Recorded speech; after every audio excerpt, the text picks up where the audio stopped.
喺今集開始之前，希望各位觀看呢條片嘅朋友或者網友，你哋可以用1至2秒嘅時間嚟到訂閱我哋嘅頻道，作為對我哋嘅支持，等我哋做得更加好。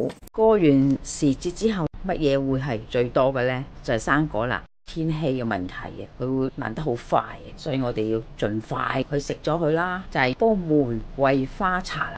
玫瑰花個作用就係寧神抗鬱，飲咗之後會好瞓、減肥、消脂，對消化系統亦都有好處嘅。有冠心病或者膽石就少啲飲玫瑰花茶，唔係幾好嘅。我哋用3個蘋果啦，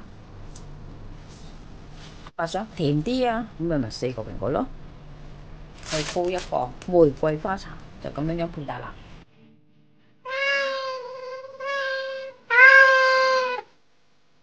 阿媽廚房。市面上嘅玫瑰花茶就係加工嘅茶類之一，係由茶葉同埋玫瑰鮮花醃製而成。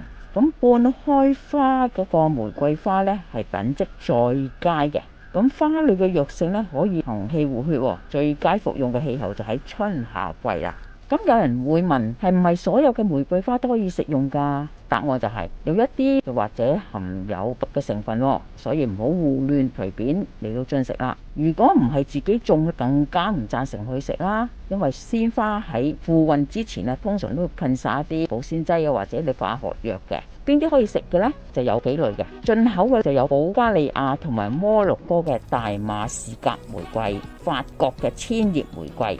而由國內出產呢，就有苦水玫瑰、平陰玫瑰、蜜紅玫瑰同埋澱紅玫瑰。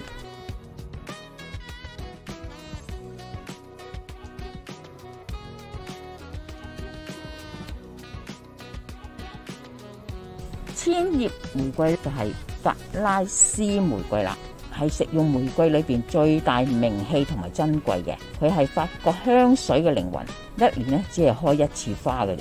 明年老枝就唔再開花噶啦。苦水玫瑰係中國4大玫瑰之一，喺甘肅嘅苦水地區栽培，歷史好悠久噶啦，係鈍齒薔薇同埋重瓣嘅紅玫瑰自然雜交而成嘅。苦水玫瑰出油嘅率呢就好高啊，主要就係用嚟提取精油或者製作玫瑰花茶。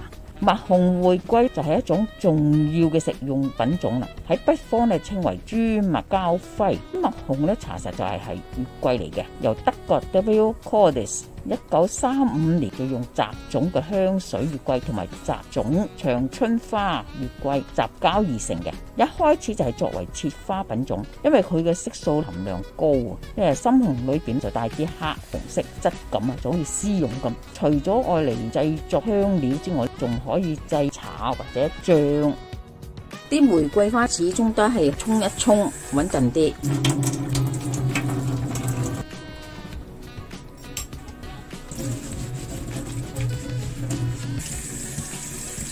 蘋果批咗之後咧，會氧化得好快。我哋預備水，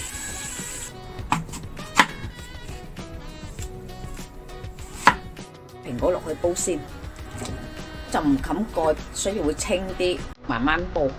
滾咗之後先至轉細啲嘅火。已經係煲到差唔多，花放咗落去之後咧，唔使煲咁耐啊。如果你想稍微甜少少，而家放咗冰糖等佢溶咗先。啲水係少少粉紅，唔係好足嘅，係好清嘅。你而家咧等啲冰糖溶解咗之後，先至放玫瑰，啲玫瑰花落去啦。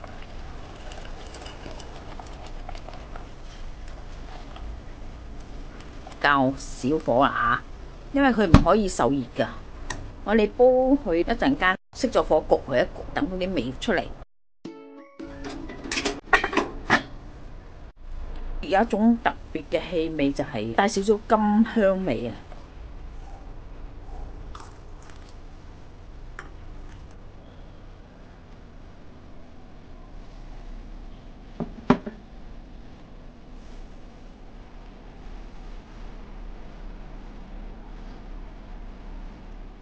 今集已經差唔多啦，多謝各位嘅收睇。